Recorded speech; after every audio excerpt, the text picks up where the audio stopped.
Okay guys, hope you're well. So today's session is going to be on a reminder, a revisiting of angles in a parallel line. Now just really quickly, you know the basics of angles on a straight line, add to 180. You know that angles around a point, add to 360. And you know that vertically opposite angles are equal. Okay, you also know that angles in a triangle add to 180, angles in a quadrilateral, so four-sided shape, add to 360. Okay, so what I'm going to do is go through 5 quick questions that are going to be relevant to your task today. If you remember these already, you can just skip the parts of the video that's going to be most helpful for you. Okay, so the first one is going to be a little bit like this. Okay, that you know is a parallel line because of the 2 arrows right there. Right, that angle, that angle. They tell you that angle is 62. They say what is going to be angle X. Okay, now this is where you need to know about your parallel line rules. Okay, so you know that angles like that create an F shape, this is a backwards F shape, but create an F shape, they're corresponding angles. So those 2 angles there are corresponding angles, and they are equal. So corresponding angles are equal, which means that that and that angle are going to be the same. They're going to be equal. Now what I will say, just quickly, is that a few of you, I asked you in the lesson, in fact all of you really, that when you've got something like that, just fill in every angle you can. These 2 vertically opposite angles on a straight line, so it's 118, 118. You're then left with 118 corresponding 118, 62, 62, 62, 118 here, 62 here. So therefore you're comfortable to fill out all of them, but then look at the one you've got and say, how do I get from here to here? Well, corresponding angles are equal. Okay? This one here might look a little bit like this. So we've got that, these 2 are parallel, and then it will look a bit like that. They might tell you that it's 122, for example. They want to know what X is, they want to know what Y is. Again, you can do it in the same way you did that, by filling out all the missing angles, by all means. So you could work out what that is, what that is, what that is. If you just want to go straight for the angles we actually need for the answer, you'd go that, and that is a backwards F shape. So that is going to be 122 degrees because corresponding angles are equal. Angles are equal.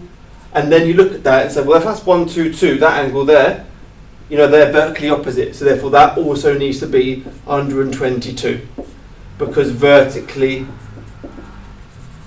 opposite angles are equal. Okay, so you see what I've done there? What I've done is I haven't just said what the answers are, I've written the reason why that is and also the reason why that is. Okay?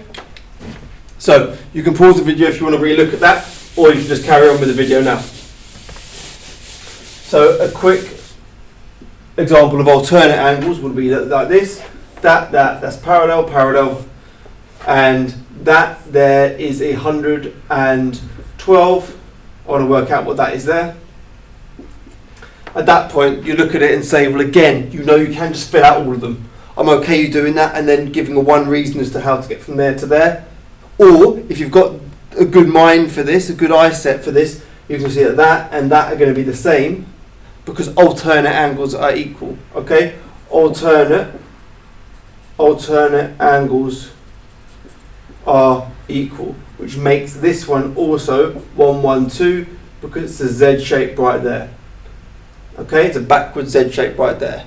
Now if they, for example, asked us what that one was as well, then you say, well, I know that's 112 and that is on a straight line, and angles on a straight line add up to 180. So 180 minus 112, and that would get you 68. and therefore y will be 68 because angles in a straight line equal 180. Okay, so that is alternate angles. We're now left with co-interior angles here. So we've got that. Now that would be 130. What's that going to be? Okay, at this point here, co-interior is when you see a C shape. The C shape means that the two interior angles here add up to 180. So they add up to 180, not because they're on a straight line, but because they're co-interior. So therefore, I'd go 180 minus 130 to get 50. So therefore, that is going to be 50 degrees because co-interior angles are equal. Okay? Similarly, if I that, like that, and I said this, and this, x, y, and I called that 70, I could first work out what x was because they're co-interior. So that would be 110. And I'd write down because they're co-interior angles, and that add up to 180. And then I'd say x and y, I know they're on a straight line together. So therefore they also add up to 180, but for a different reason. So I'll do 180 minus 110 to get 70. And that would be 70 because of that. Okay? Also it's 70 because corresponding angles are equal. 70, 70, because you can see an F shape right there. Okay? Right. The last question before the end of the video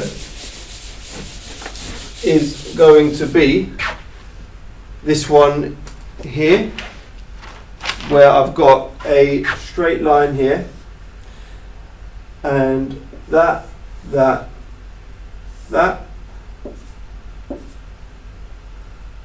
and that's 50.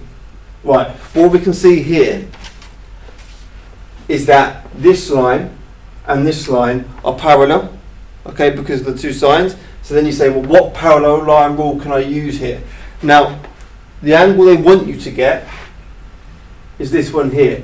Now, it looks quite complicated, but in actual fact, if that line and that line are parallel, you'd look and say, well, what can I work out?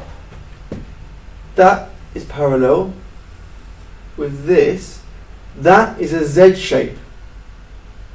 Therefore, they're alternate angles. So that one and that one are actually going to be the same. 50, 50, because Z shape, a little bit on the side, alternate angles are equal. So therefore, you'd write alternate angles are equal, therefore x equals 50. Okay, so have a play about these sort of questions and let me know if you get confused.